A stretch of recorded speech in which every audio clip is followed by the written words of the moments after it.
Anthony Edwards kinailangan i-oxygen dahil kay Luka at Kyrie. At LeBron James at Bronny James posible na maglaro sa Suns ayon kay Shams Charania. Yan ang pag-uusapan natin ngayon mga tropa.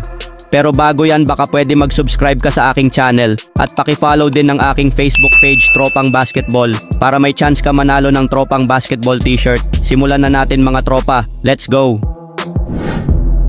Kanina nga mga tropa ay napanood natin ang matinding 18 points comeback ng Dallas Mavericks sa Game 2, kung saan muling naubusan ng gasolina ang Minnesota Timberwolves sa second half.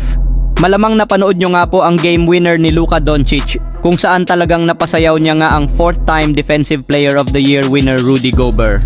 Ganun pa man ang isang bagay na hindi nga alam ng karamihan ay noong 4th quarter mga tropa. Ang dahilan kung bakit wala po si Edwards sa loob ng court around 7 minutes to 5 minute mark. Dahil nasa tunnel nga po ito kung saan siya ay pinapasuot ng face mask upang makatanggap ng extra oxygen mula sa medical staff ng Timberwolves. Sobrang napagod na nga si Edwards mga tropa, hindi dahil sa mga offensive play nito, bagkus sa matinding pagbabantay nito kay Kyrie Irving at Luka Doncic. Dahil maalat nga ang kanyang performance sa game na ito, only shooting 5 of 17 nga siya sa field and 17 of 56 sa last 3 games.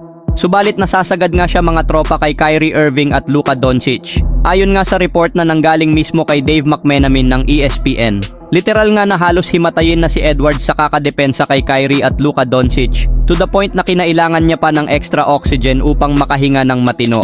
Hindi din nakatulong na nasagad nga sila sa Denver Nuggets, kung saan kinailangan pa nila ng 20-point comeback upang makuha ang panalo sa Game 7.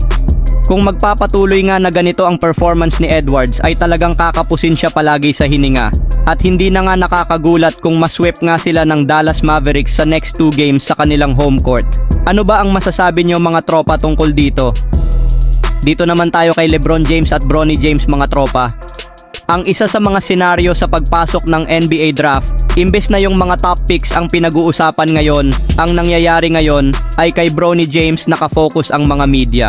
Kahit sinabi na nga po ni LeBron na hindi na siya makikialam kung saan mapupunta si Bronny at hindi rin na siya interesado na makalaro ito, pero kabaliktaran pa rin nga ang nangyayari. Sinabi na din nga ni Rich Paul sa isang interview na hindi siya kukuha ng 2-way contract para kay Bronny.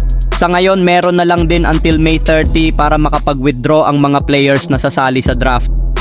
Nakapag-workout na din kasi si Bronny sa Lakers at ang susunod naman doon ay ang Phoenix Suns. May number 22 sa draft ang Suns at may number 17 at 55 naman ang Lakers. Sabi nga ng The Athletics, kinukonsider ng Suns na piliin itong si Bronny sa number 22 dahil wala naman silang second round pick. Sa report din ni Shams Charania kung saan mapupunta si Bronny, may chance din doon na din pumunta si LeBron. Dahil uunahin niya yung draft kesa sa player option deadline nito sa Lakers. Kung mangyayari nga mga tropa na makuha ng Suns si Bronny at sumunod si LeBron, magkakasama si LeBron, Kevin Durant, Booker at Bradley Beal. Pero pwede nga ba mangyari na pumunta si LeBron sa Suns kung sakali madrop si Bronny doon? Sa financial standpoint mga tropa ay medyo malabo. Pero kung magpapababa si LeBron ng kontrata na below $30 million, ay pwedeng idaan ito sa sign and trade. Pero ang potentially nakapalitan ni LeBron noon ay si Nurkic at si Grayson Allen. Si Bradley Beal mga tropa, depende sa kanya kung i-waive niya ang kanyang no trade clause. Isipin mo na lang nga mga tropa kung magsama itong si LeBron James at Kevin Durant sa iisang team at samahan pa ni Devin Booker at mga magagaling na role players, talagang magiging unstoppable sila sa West at hindi malabo na makakuha sila ng kampyonato kasama itong si Bronny James. At makakagawa pa sila ng history na first father and son duo na maglalaro sa NBA at manalo ng championship.